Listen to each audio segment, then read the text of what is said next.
محترم ناظرین، آپ دیکھ رہے ہیں سوال جواب کی نشست الفتویٰ آن لائن رمضان ٹرانسمیشن سے۔ آپ کے ساتھ آج ہم موجود ہیں ایک اور نشست کے ساتھ، جو کہ آج ہمارے ساتھ مہمان ہمارے موجود ہے اسٹوڈیو کے اندر مفتی محمد آصف ندیم صاحب، نائب رئیس دارالفتاء دارالتدریس القرآن۔ آج ہم ان سے آپ کے سوالات کریں گے اور یہ آپ کے جوابات آپ تک پہنچائیں گے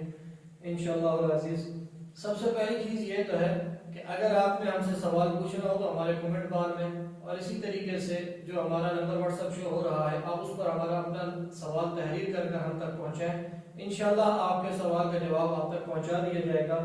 اب اسی طریقے سے ٹائم کی قلت ہے تو ہم اپنے سوال و جواب کی نشست کی طرف چلتے ہیں۔ سب سے پہلا سوال ہے ہمارا رضوان تلاگنگ سے کہ اشراق کی کتنی رکعتیں اور اس کا صحیح ٹائم کیا ہے؟ نحمدہ و نصلی علی رسولہ الکریم، اما بعد۔ سب سے پہلے تو میں بزم قرآن کی انتظامیہ کا مشکور ہوں جنہوں نے مجھے اپنے اسٹوڈیو میں آنے کی دعوت دی۔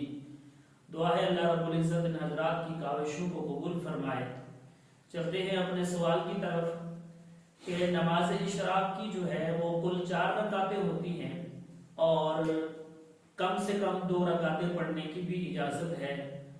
اور جس وقت سورج طلوع ہوتا ہے، طلوع ہونے کے تقریباً 12 منٹ بعد نماز اشراق کا وقت شروع ہو جاتا ہے،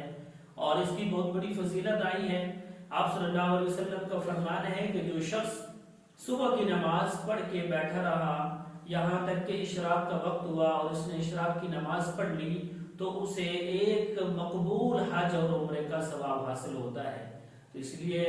ہمیں اس کا اہتمام بھی کرنا چاہیے، اور یہ وقت آپ کے سامنے ہم نے بتا دیا کہ سورج طلوع ہونے کے تقریباً 12 منٹ بعد اشراق کا وقت شروع ہو جاتا ہے۔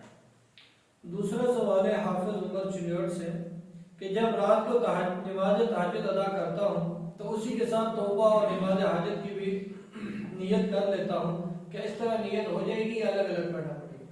جی، اس کے بارے میں اصول سمجھنا چاہیے۔ وہ یہ ہے کہ کوئی بھی نفل عبادت ہو تو اس میں ہم مختلف نیتیں، یعنی کہ اس ایک عبادت کے ساتھ ہم 3 4 5 جو ہے وہ نیتیں کر سکتے ہیں۔ مثلا ایک غسل کرنا تھا تو اس میں جو ہے وہ جمعے کا غسل، اس کی بھی نیت ہو سکتی ہے، جنابت کا غسل بھی ہو سکتا ہے، عید کا غسل بھی ہو سکتا ہے۔ تو مختلف جو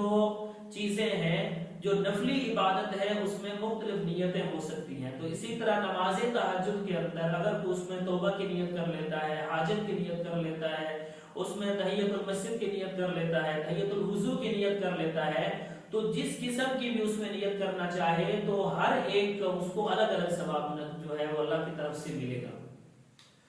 اگلا سوال ہے شاہد چکوال سے، زکوٰۃ کی رقم سید زادے کو دی جا سکتی ہے یا نہیں؟ اگر دی جائے تو کس نیت کے ساتھ دی جائے گی تاکہ وہ ادا ہو جائے؟ جی، سید زادے کو زکوٰۃ تو نہیں دی جا سکتی۔ جتنے بھی حضور صلی اللہ علیہ وسلم کی جو ہے اولاد میں سے ہیں اور حضرت حسین رضی اللہ تعالیٰ عنہ کی اولاد چلی ہے، تو اس کے جو اصلی سید ہیں ان کو زکوٰۃ تو نہیں دی جا سکتی، لیکن اپنے مالوں میں سے ان کے لیے ہدیہ اور ان کے لیے تحفہ جو ہے وہ دینا چاہیے۔ اور اگر اپنے محلے میں کوئی ایسا جو ہے وہ غریب ہے جو سید ہے تو اس میں جو ہے اس کے جو ہے وہ اپنے مال میں سے خیرات کے طور پہ، ہدیہ کے طور پہ ان کو دیا جا سکتا ہے، لیکن جو زکوٰۃ کی رقم ہے یہ صرف اور صرف مستحق غریب جو غیر سید ہو اس کو دی جا سکتی ہے۔ اگلا سوال ہے عمران منظور منارہ سے کہ میں معذور ہوں، بیٹھ کر نماز جنازہ پڑھ سکتا ہوں یا نہیں؟ دیکھیے، معذور اس کے لیے شرعاً جو ہے وہ بہت ساری چیزیں اللہ کی طرف سے اس کے اوپر سے وہ ہٹ جاتی ہیں۔ تو معذور آدمی جس طرح بیٹھ کے عام نماز پڑھ سکتا ہے تو اسی طرح معذور آدمی نماز جنازہ بھی بیٹھ کے پڑھ سکتا ہے، عید کی نماز بھی بیٹھ کے پڑھ سکتا ہے، تو اس کے لیے کھڑا ہونا کوئی ضروری نہیں ہے۔ اگلا سوال ہے محمد حفیظ اکرم چکوال سے کہ ضعیف حدیث سے کیا مراد ہے اور اس پر عمل کرنا چاہیے یا نہیں؟ دیکھیے، حدیث آپ صلی اللہ علیہ وسلم کی ہو تو وہ کبھی ضعیف نہیں ہو سکتی، کیونکہ حضور کے جو الفاظ ہیں وہ کسی بھی صورت میں ضعیف نہیں ہو سکتے۔ ہاں، جو ضعیف ہوتی ہے وہ سند ہوتی ہے، یعنی کہ جو بیان کرنے والا ہے اس نے کس سے سنا اور پھر انہوں نے کس سے سنا، تو اس طرح کی جو لڑی چلتی ہے اس کو سند کہا جاتا ہے۔ تو بعض دفعہ سند کے اندر درمیان میں ایک واسطہ غائب ہو جاتا ہے، تو اس واسطے کے نہ ہونے کی وجہ سے اس سند کے اوپر جو ہے وہ ضعف کا حکم لگایا جاتا ہے، تو اس وجہ سے پھر ایسی حدیث کو بھی ضعیف کہا جاتا ہے۔ لیکن یہ بات یاد رکھیے کہ جو حلال اور حرام کے احکام ہیں یا عقائد والی باتیں ہیں، ان میں تو ضعیف روایت سے ہم استدلال نہیں کر سکتے، لیکن جن میں فضائل کی باتیں ہیں ان میں ضعیف روایت کے اوپر بھی عمل کیا جا سکتا ہے۔ اگلا سوال ہے ساجد حسین کا کہ خون آنے سے روزہ ٹوٹ جاتا ہے یا نہیں، تفصیل سے آگاہ کریں۔ دیکھیے انہوں نے تفسیر نہیں لکھی بھائی کس طرح کا خون منہ میں خون آتا ہے، یا یہ ہے کہ عورت کو ماہواری کا خون آ رہا ہے۔ بہرحال دیکھیے کہ اگر تو مرد ہے اس کو نکسیر کا خون آتا ہے، یا یہ ہے کہ کسی جگہ پہ اس کو زخم ہے اس کا خون آیا، اس سے تو روزہ نہیں ٹوٹے گا، لیکن اگر عورت ہے اس کو ماہواری کا خون آ رہا ہے تو اس کی وجہ سے اس کا روزہ ٹوٹ جائے گا۔ اگلا سوال ہے محمد حفیظ اکرم کا، کیا آپ صلی اللہ علیہ وسلم نے ہمیشہ ایک رکعت وتر پڑھی تھی؟ دیکھیے وتر جو ہے آپ صلی اللہ علیہ وسلم نے عشاء کی نماز کے ساتھ جو ہے وہ نہیں پڑھے، تقریباً آپ صلی اللہ علیہ وسلم وتر جو ہے وہ تہجد کی نماز کے وقت یعنی صبح صادق سے پہلے آپ صلی اللہ علیہ وسلم پڑھا کرتے تھے، اور احادیث مبارک میں بھی آتا ہے کہ آپ صلی اللہ علیہ وسلم 2 رکعتوں کے بعد سلام نہیں پھیرتے تھے، بلکہ 3 رکعتیں جب مکمل ہوتی اس وقت آپ صلی اللہ علیہ وسلم سلام پھیرا کرتے تھے۔ تو ان احادیث سے ثابت ہوتا ہے، اور اسی طرح ایک حدیث میں ہے کہ آپ صلی اللہ علیہ وسلم نے وتر کی پہلی رکعت میں سبح اسم ربک الاعلی پڑھی، دوسری رکعت میں سورہ کافرون یعنی قل یا ایھا الکافرون پڑھی، اور تیسری رکعت میں آپ نے قل ھو اللہ احد یعنی سورہ اخلاص پڑھی۔ تو ان احادیث سے ثابت ہوتا ہے کہ وتر جو ہے وہ 1 رکعت نہیں تھے بلکہ وتر 3 رکعت تھے۔ اب اس میں اختلاف تھا ائمہ کرام کا کہ بھئی 2 کے بعد سلام تھا یا یہ ہے کہ بھئی سلام درمیان میں نہیں تھا۔ تو احناف کے ہاں یہ ہے کہ بھئی 2 رکعت کے بعد سلام نہیں بلکہ 3 رکعتیں ایک ہی سلام کے ساتھ ہیں، اور باقی جو دوسرے حضرات ہیں وہ فرماتے ہیں کہ بھئی 2 کے بعد سلام ہے اور پھر اگلی 1 رکعت الگ پڑھی گئی ہے۔ حالانکہ تھے 3، لیکن سمجھنے والوں نے درمیان میں سلام کی وجہ سے کہہ دیا کہ وتر 1 تھا، حالانکہ آپ صلی اللہ علیہ وسلم کی صحیح احادیث موجود ہے کہ 1 رکعت کوئی بھی نماز نہیں ہوتی، تو جب 1 رکعت آپ فرمائے نماز ہے ہی نہیں تو پھر وتر بھی نہیں ہے، تو وتر 3 ہی رکعت آپ صلی اللہ علیہ وسلم پڑھتے تھے۔ اگلا سوال ہے کیا میزان بینک میں پیسے جمع کرا کر اس کا منافع لے کر استعمال کر سکتے ہیں یا نہیں؟ دیکھیں اس میں علماء کرام مختلف ہی ہیں، اور جس معاملے میں علماء کا اختلاف ہو تو اس میں احتیاط ضروری ہوتی ہے۔ تو احتیاط اسی میں ہے کہ بھئی میزان بینک میں بھی جو منافع والے اکاؤنٹ ہیں وہ نہ کھولے جائیں، بلکہ جو دوسرا اکاؤنٹ ہے جسے جو ہے وہ کرنٹ اکاؤنٹ کہتے ہیں اس میں پیسے اپنے رکھے جائیں اگر رکھنے ہیں، اس سے منافع وصول نہیں کرنا چاہیے، کیونکہ اس میں اختلاف ہے، اور اختلاف کی وجہ سے ہوتا یہ ہے کہ اس میں احتیاط کے اوپر عمل کیا جائے، اور احتیاط اسی میں ہے کہ نہ رکھا جائے۔ اگلا سوال ہے ساجد حسین منارہ سے کہ میرا گھر مسجد سے کافی دور ہے، فجر کی نماز گھر پڑھ سکتا ہوں یا نہیں؟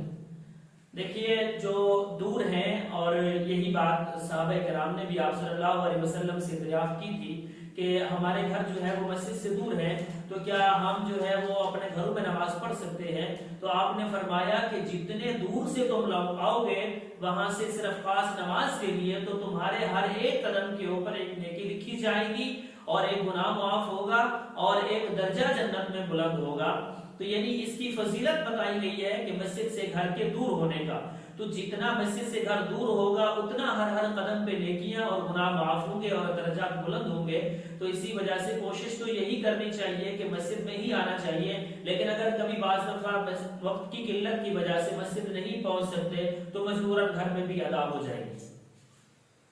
اگلا سوال ہے تو فیل مالاکنڈ سے کہ سر کے بالوں پر قدر لگانے سے کیا غسل کرنا ضروری ہے یا نہیں؟ دیکھیے اس سے میرے خیال سے یہ پوچھنا چاہتے ہیں کہ بھئی کسی نے ان کو کہا ہوگا کہ جو کلر ہے اس میں ناپاک چیزیں ہوتی ہیں، تو کیونکہ سر پہ جب لگ گیا تو اس کی وجہ سے جو ہے وہ سر ناپاک ہو گیا۔ تو جب تک کسی چیز کے بارے میں قطعی طور پہ یقینی طور پہ یہ ثابت نہ ہو جائے کہ اس میں حرام اجزاء یا ناپاک اجزاء شامل ہیں، اس وقت تک اس کے اوپر حرام اور ناپاک حکم نہیں لگایا جا سکتا۔ اسی وجہ سے اگر کسی نے سر کے اوپر کلر لگایا ہے تو اس میں کیونکہ غالب یقین یہی ہے کہ اس میں ایسی چیزیں نہیں ہیں جس کی وجہ سے جو ہے وہ ناپاکی ہو، تو کلر لگانے کی وجہ سے غسل کرنا ضروری نہیں ہے۔ ہاں اگر غسل واجب تھا پھر کلر لگایا اس کے بعد پھر غسل کرنا چاہتے ہیں تو پھر اس کلر کا اتارنا ضروری ہے، کہ اگر وہ کلر کہیں بھی ایک بال کے اوپر تھوڑا سا بھی لگا رہ گیا تو وہ بال خشک رہے گا، اور ایک بال بھی اگر خشک رہا تو غسل نہیں ہوگا۔ تو اس لیے جنابت کا غسل اگر کرنا ہے اور کلر لگایا ہوا ہے تو پھر اس کا صحیح طور پہ اچھی طرح اتارنا ضروری ہے۔ محترم ناظرین، آپ دیکھ رہے ہیں سوال جواب کی نشست بزم قرآن پہ سے الفتویٰ آن لائن رمضان ٹرانسمیشن میں۔ الفتویٰ آن لائن رمضان ٹرانسمیشن کا مقصد بھی یہی ہے کہ آپ کے سوالات کے جوابات آپ تک پہنچا دیے جائیں۔ آپ ہم سے سوالات کرتے ہیں، ہم مفتی صاحب سے سوال پوچھ کر آپ تک جواب پہنچا دیتے ہیں۔ اگر آپ ہم سے سوال کرنا چاہتے ہیں ہمارے کمنٹ بار، اور دوسرا طریقہ جو ہمارا واٹس ایپ نمبر شو ہو رہا ہے، آپ اس پر اپنا سوال تحریر کر کر کسی وقت بھی ہم تک پہنچا سکتے ہیں۔ ہم انشاءاللہ جس وقت آپ کا سوال پہنچے گا ہم آپ کے جواب پہنچا دیں گے آپ تک۔ اب ہم چلتے ہیں اپنے سوال و جواب کی اگلی نشست کی طرف کہ دانش صاحب کہ دو امام تراویح پڑھا رہے ہیں 10-10 رکعت، ایک نے کوئی غلطی کر دی، جب دوسرے نے تراویح پڑھانا شروع کی تو اس کو ٹھیک کر دیا، تو اس طرح کہ وہ پچھلی تراویح ادا ہو جائے گی یا نہیں؟ دیکھیے اگر انہوں نے ایسی غلطی کی ہے کہ جس کی وجہ سے نماز فاسد ہو جاتی ہے تو پھر دوسرے امام کے ٹھیک کرنے سے وہ والی غلطی درست نہیں ہو سکتی، کیونکہ ایسی تلاوت کی گئی ہے قرآن مجید میں اگر کہ جو معنی اور مطلب اللہ تعالی کی مراد تھا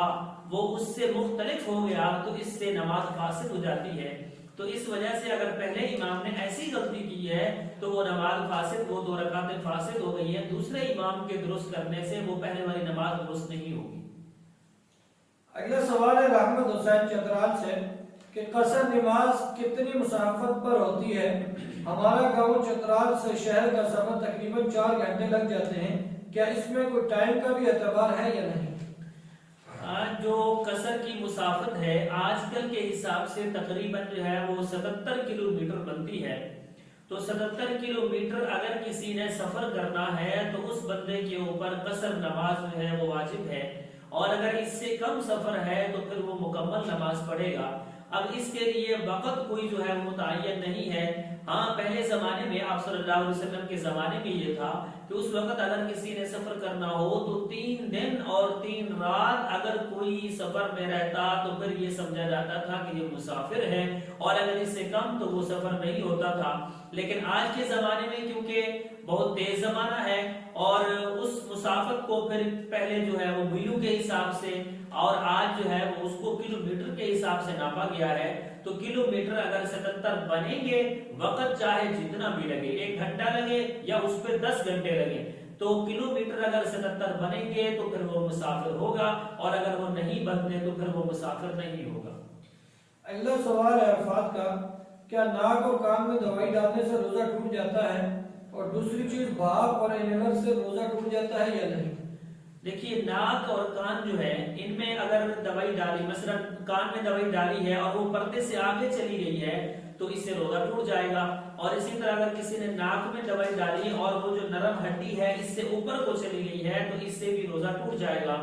اور انہیلر کی جو بھاپ ہے اس کے اندر کیونکہ دوائی ہوتی ہے اور وہ اس کا سانس اندر لینا ہوتا ہے تو اس دوائی کا اثر اندر جاتا ہے، تو ان تینوں کی وجہ سے یعنی ناک میں دوائی ڈالنا، کان میں دوائی ڈالنا یا انہیلر کی بھاپ لینا، ان تینوں کی وجہ سے روزہ ٹوٹ جائے گا۔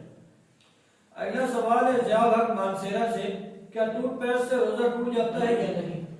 دیکھیے ٹوتھ پیسٹ اگر آپ نے جو ہے وہ تھوڑی بہت لگائی ہے اور اس کا ذائقہ آپ کے حلق میں نہیں پہنچا اور محسوس نہیں ہوا، اس کی کڑواہٹ یا اس کی مٹھاس ہمیں ذائقے میں ہمارے حلق تک جو ہے وہ محسوس نہیں ہوتی تو اس سے روزہ نہیں ٹوٹتا۔ لیکن کیونکہ عموماً جو ہے وہ ایسا ہوتا ہے کہ اس کا جو مٹھاس ہے یا اس کا جو ذائقہ ہے وہ گلے تک پہنچ جاتا ہے، تو اگر کسی کو یقین ہے کہ یہ گلے تک نہیں پہنچا تو روزہ نہیں ٹوٹے گا، اور اگر وہ گلے تک اس کا اثر پہنچ جاتا ہے تو پھر روزہ ٹوٹ جائے گا۔ اگلا سوال ہے حافظ شاہد الرحمان کا کہ منہ کے چھالوں پر دوائی لگانے سے روزہ ٹوٹ جائے گا یا نہیں؟ دیکھیے منہ کے اندر چھالے ہیں اور اس کے اندر انہوں نے دوائی ڈالی، پھر بھی اس کا وہی حکم ہے کہ بھئی اگر اس کا اثر جو ہے وہ گلے تک پہنچتا ہے تو روزہ ٹوٹ جائے گا، اور اگر اس کا اثر گلے تک نہیں پہنچنے دیا بلکہ بار بار تھوک کر رہے ہیں تو اس سے روزہ نہیں ٹوٹے گا۔ اور یہی اصول ہے کہ کوئی بھی چیز ہمارے براہ راست گلے تک اس کا اثر پہنچتا ہے یا پیٹ تک وہ پہنچتی ہے تو اس سے ہمارا روزہ ٹوٹ جائے گا، اور اگر وہ براہ راست گلے یا پیٹ میں نہیں پہنچتی تو اس سے روزہ نہیں ٹوٹتا۔ اگلا سوال ہے حسین کا کہ آخری رکعت کی آخری آیت میں سجدہ تلاوت آ گئی تو کیا اس کے لیے رکعت والے سجدے کافی ہوں گے یا اس کے لیے الگ کرنا پڑے گا؟ اور دوسری چیز یہ ہے کہ نماز کے دوران تو سجدہ تلاوت کی لیکن سجدہ نہیں کیا، کیا نماز کے بعد بھی اس کو سجدہ کر سکتے ہیں یا نہیں؟ دیکھیے، جو ہم نے نماز کے آخر میں یعنی رکعت کے آخر میں سجدہ تلاوت پڑھا ہے اور پھر اس کے بعد رکوع میں چلے گئے ہیں، تو اس میں ہمیں اختیار ہے کہ جس وقت ہم رکوع میں جا رہے ہیں اس وقت ہم سجدہ تلاوت کی نیت کر لیں تو ہمارا رکوع میں ہی سجدہ تلاوت ادا ہو جائے گا، اس کے لیے الگ کرنا ضروری نہیں ہے۔ باقی رہا یہ معاملہ کہ نماز کے اندر جو ہے وہ سجدہ تلاوت کی جو ہے وہ آیت پڑھی ہے اور نماز کے اندر سجدہ تلاوت نہیں ہو سکا تو پھر بعد میں اس کا سجدہ تلاوت تو نہیں ہو سکتا۔ ہاں یہ ہے کہ وہ واجب تھا اور واجب کے چھوڑنے کی وجہ سے گناہگار ہوئے ہیں تو اس گناہ کی وجہ سے توبہ ضروری ہے، توبہ کریں گے لیکن بعد میں سجدہ نہیں کریں گے۔ اگلا سوال ہے عمر فاروق چکوال سے کہ میری بیوی کے پاس 4 تولہ سونا ہے اور اس کے پاس نقدی بالکل بھی موجود نہیں ہے اور نہ ہی کوئی دوسرا اضافی سامان ہے، تو کیا زکوٰۃ ادا کرے گی یا نہیں؟ اگر ادا کرے گی تو کس حساب سے؟ جی، کیونکہ یہ اصول ہے کہ 4 مالوں کے اوپر زکوٰۃ ہوتی ہے، سونا ہے، چاندی ہے، نقدی ہے، مال تجارت ہے۔ مال تجارت اور نقدی اور چاندی ان تینوں کا تو نصاب ایک ہوتا ہے، یعنی 52.5 تولے چاندی کے برابر اگر یہ چیزیں ہیں تو اس کے اوپر زکوٰۃ واجب ہے۔ اور اگر سونا ہے خالی، مطلب ہے کہ صرف اور صرف سونا ہے، اس کے علاوہ اور کوئی بھی چیز نہیں ہے، تو اس کے لیے یہ ہے کہ 7.5 تولے ہوگا تو زکوٰۃ واجب ہوگی، اگر اس سے کم ہے تو پھر زکوٰۃ واجب نہیں ہوگی۔ اب یہ ہے کہ بھائی ہر بندے کے پاس تقریباً جو ہے وہ کچھ نہ کچھ رقم موجود رہتی ہے، وہ چاہے 100 روپے ہو، وہ 50 ہو، وہ 10 ہو، وہ 20 ہو، تو اگر کسی کے پاس تھوڑی بہت بھی رقم ساتھ میں موجود ہے تو پھر یہ ہے کہ اس کے وہ 4 تولے والا سونے والا جو ہے وہ نصاب نہیں ہوگا بلکہ وہ چاندی کے حساب میں آ جائے گا، تو 52.5 تولے چاندی کے برابر کیونکہ اس کی قیمت بن جائے گی بلکہ اس سے زیادہ ہوگی، تو اس صورت میں اس کے اوپر زکوٰۃ واجب ہوگی۔ ہاں اگر بالکل مان لیا جائے کہ ان کے پاس کچھ بھی نہیں ہے، 1 روپیہ بھی نہیں ہے اور نہ ہی مال تجارت ہے نہ ہی چاندی ہے، صرف اور صرف 4 تولے سونا ہے، کچھ بھی اور نہیں ہے، تو پھر اس کے اوپر زکوٰۃ نہیں ہوگی۔ اگلا سوال ہے اسماعیل کا کہ میت والے گھر کا کھانا کھانا درست ہے یا نہیں؟ دیکھیے، اس معاملے میں ایک مقولہ مشہور ہے کہ طعام المیت یمیت القلب، کہ جو میت کے کھانا ہے وہ دلوں کو مردہ کر دیتا ہے۔ اب یہ تقریباً ہمارے ہاں ایک رواج چل چکا ہے کہ جب بھی کہیں پہ جو ہے وہ کوئی فوتگی ہو جاتی ہے تو وہاں پہ جو ہے وہ بڑے اچھے طریقے سے اور بڑا اچھا کھانا وہاں پہ تیار کیا جاتا ہے اور اس میں جو ہے وہ قریب والے دور والے سبھی کو جو ہے وہ دعوت دی جاتی ہے۔ تو اس طرح کے جو رواج ہیں ان رواجوں سے نکلنا ضروری ہے۔ ہاں یہ ہے کہ بھئی میت کے جو دور سے رشتہ دار آئے ہوئے ہیں اور انہوں نے وہاں پہ رہنا ہے، 1-2 دن وہاں پہ رہیں گے، صاف ظاہر ہے ان کے لیے کھانے کا بندوبست کرنا ہے، تو اگر ان کے لیے کھانے کا بندوبست کیا گیا اور وہ اسی میت کے گھر میں ہی کیا گیا ہو تو اس کھانے میں کوئی حرج نہیں ہے۔ لیکن جو عموماً جو ہے وہ رسم و رواج کی وجہ سے بنایا جاتا ہے اور اس میں جو ہے وہ زیادہ کوشش کی جاتی ہے کہ ہم اچھا کھانا بنائیں، ہم ان سے اچھا بنائیں، تو اس طرح کا اگر کھانا ہے تو پھر اس میں طعام المیت یمیت القلب والی بات ہوگی کہ اس طرح کے کھانے سے دل مردہ ہو جاتے ہیں، اور جب دل مردہ ہوتا ہے تو پھر انسان کے اوپر کسی بات کا اثر نہیں ہوتا، تو اس طرح کے کھانے سے بچنا ضروری ہے۔ کاشف بھائی، میں نے پلاٹ قسطوں پر لیا ہے تو ابھی اس کی میں نے کچھ قسطیں ادا کی ہیں، باقی ابھی رہتی ہیں، اور اسی طریقے سے میں نے پلاٹ جو لیا ہے وہ میں نے آگے سیل کرنے کے لیے لیا ہے، تو اب اس کا کس طرح زکوٰۃ دینی پڑے گی یا نہیں؟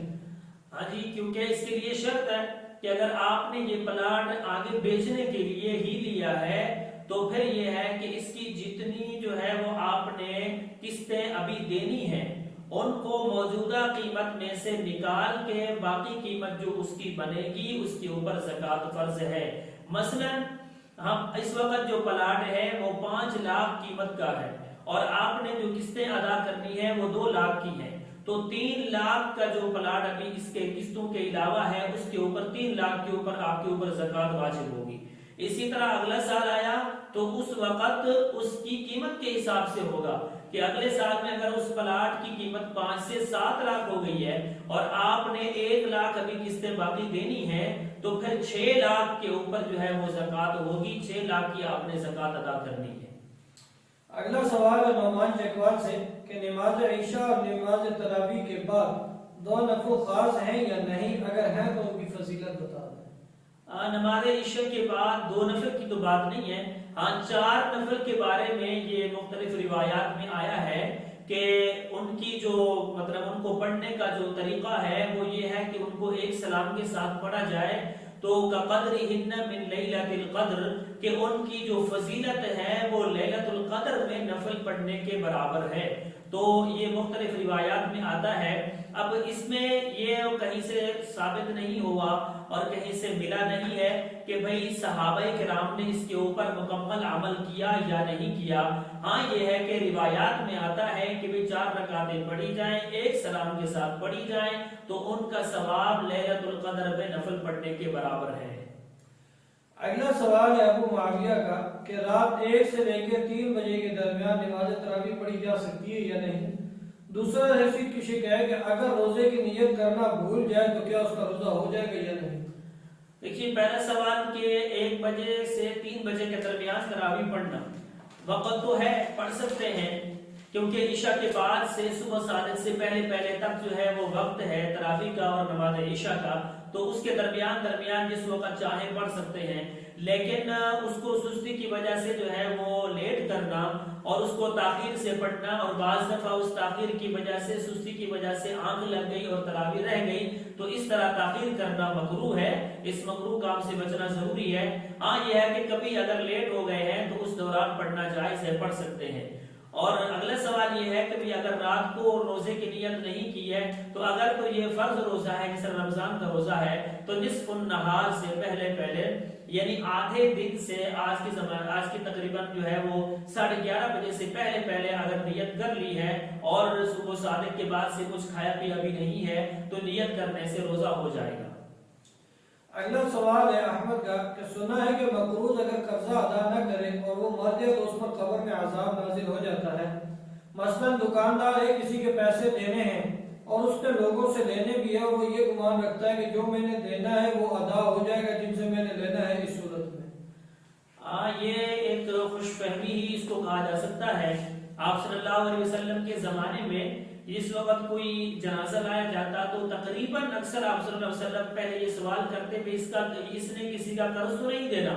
اگر یہ ثابت ہو جاتا کہ یہ جو ہے وہ مقروض ہے تو آپ صلی اللہ علیہ وسلم اس وقت تک اس کا جنازہ نہیں پڑھاتے تھے جس وقت تک اس کے قرض کی ادائیگی کی کوئی صورت نہیں بن جاتی تھی۔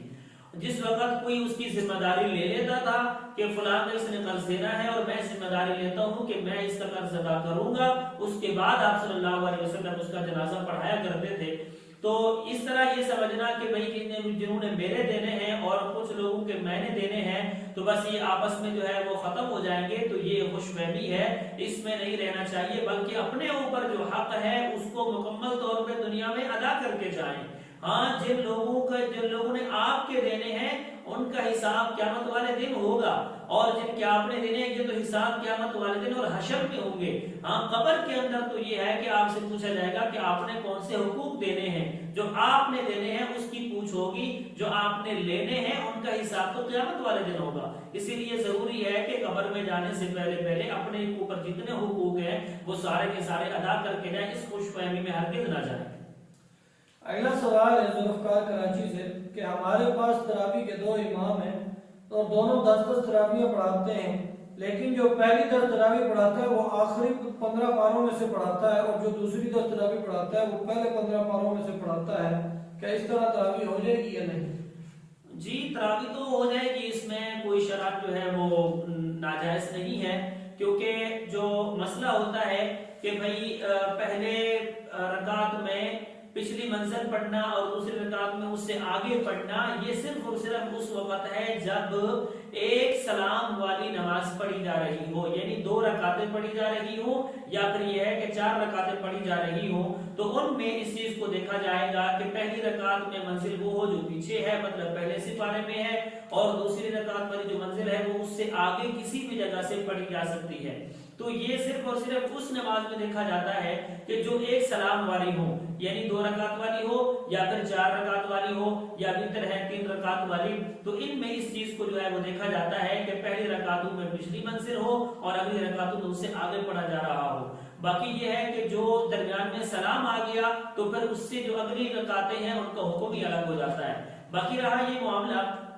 کہ جو پہلے پڑھا رہے ہیں وہ آخر میں پڑھ رہے ہیں اور جو بعد میں پڑھا رہے ہیں وہ پہلے پاروں میں پڑھتے ہیں، تو اس ترتیب کو سیدھا بھی کیا جا سکتا ہے کہ جنہوں نے پہلے پڑھنا ہے وہ پہلے پاروں والے پڑھ لیں، جنہوں نے بعد میں پڑھنا ہے وہ بعد والے پڑھ لیں، تو اس ترتیب کو سیدھا بھی کر سکتے ہیں۔ اگلا سوال ہے ارشد پشاور سے کہ ہم گاڑی سے قبرستان کے قریب سے گزر رہے ہوتے ہیں، کیا ابھی ہمیں سلام کرنا ضروری ہے یا نہیں، اور ویسے قبرستان میں جاتے وقت سلام کرنا کیسا ہے؟ جی ویسے تو حکم ہے کہ جس وقت بھی قبرستان میں جائیں تو اس وقت ان کو سلام کریں، السلام علیکم یا اہل القبور کے الفاظ آتے ہیں احادیث مبارکہ میں۔ اور باقی رہا یہ معاملہ کہ جس وقت قبرستان کے قریب سے گزرے تو حکم یہ ہے کہ بھائی اس وقت آپ ان قبرستان والوں کے لیے کچھ نہ کچھ پڑھ کے ایصال ثواب کریں۔ تو اگر نہیں کرتے تو اس پہ کوئی پوچھ بھی نہیں ہوگی اور اس پہ کوئی پکڑ بھی نہیں ہے، اور اگر سلام نہیں کیا تو اس پہ کوئی پکڑ بھی نہیں ہے۔ یہ ویسے وہ حکم ہے ہمارے لیے کہ بھئی جو گزر چکے ہیں، جو قبروں میں ہیں، وہ ہمارے ہی رشتہ دار ہیں، تو ہمیں حکم ہے کہ ان کو ہم سلام بھی کریں، ان کے لیے سارے ثواب بھی کریں۔ اگر نہیں کیا تو اس میں کوئی غلطی بھی نہیں ہے، اس میں کوئی پکڑ بھی نہیں ہے۔ اگلا سوال ہے ساجد نواز کا کہ روزے میں مسواک دانتوں کے اندرونی حصے میں اور زبان پر مارنا کیسا ہے؟ کچھ مسواک کا ذائقہ بھی ہوتا ہے۔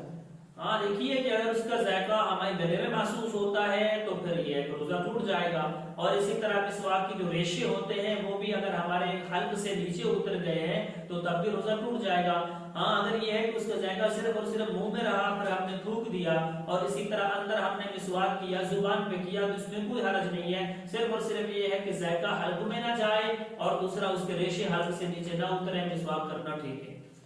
عمر فاروق کا سوال ہے جگوار سے کہ میں نے مکان ایک خریدا ہے اور اس کے کچھ پیسے میں نے ادا کر دیے اور کچھ پیسے میں نے ابھی ادا کرنے ہیں، اور اس کو میں نے اس نیت سے لیا ہے کہ میں نے اس میں رہنا ہے، لیکن میں فی الحال بیرون ملک میں رہتا ہوں، اس کو عارضی طور پر کرائے پر دیا ہوا ہے تاکہ میرا قرضہ اس سے آسانی سے اتر جائے گا، تو اب مجھے زکوٰۃ کس طرح ادا کرنی پڑے گی؟ ہاں دیکھیے یہ مکان تو انہوں نے جو ہے وہ بیچنے کی نیت سے نہیں رکھا ہوا، بلکہ اس نیت سے رکھا ہوا ہے کہ اس سے جو قرض وصول ہوگا تو اس سے میں اپنا قرض ادا کروں گا، جو اس کے اجرت آئے گی تو اس سے میں اپنا قرض ادا کروں گا، تو اس مکان کے اوپر جو ہے وہ کوئی زکوٰۃ نہیں ہوگی۔ ہاں اس کے علاوہ اگر ان 4 چیزوں میں سے جو سونا ہے، چاندی ہے، نقدی ہے، مال تجارت ہے، ان میں سے اگر کچھ ہے تو اس کے اوپر زکوٰۃ ہوگی، وگرنہ زکوٰۃ نہیں ہوگی۔ محترم ناظرین، آپ دیکھ رہے تھے سوال جواب کی نشست جو کہ الفتویٰ آن لائن رمضان ٹرانسمیشن بزم قرآن پیج سے چل رہا تھا۔ آپ کے سوالات ہم تک پہنچتے رہتے ہیں اور ہم آپ کے سوالات کے جوابات آپ تک پہنچاتے رہتے ہیں۔ آپ ہم سے کوئی بھی سوال کرنا چاہتے ہیں تو ہمارے واٹس ایپ نمبر پر آپ اپنا سوال لکھ کر بھیج سکتے ہیں۔ دوسرا طریقہ جو کمنٹ بار کے اندر آپ ہمارا سوال اپنا سوال لکھ کر ہم تک پہنچا دیں، انشاءاللہ آپ کے سوال کا جواب آپ تک پہنچا دیا جائے گا۔ اور وقت کی قلت کی وجہ سے اب ہماری نشست کا وقت بھی ختم ہو رہا ہے۔ اسی طریقے سے اپنے میزبان محمد عمیر کو دیجیے اجازت۔ السلام علیکم ورحمۃ اللہ وبرکاتہ۔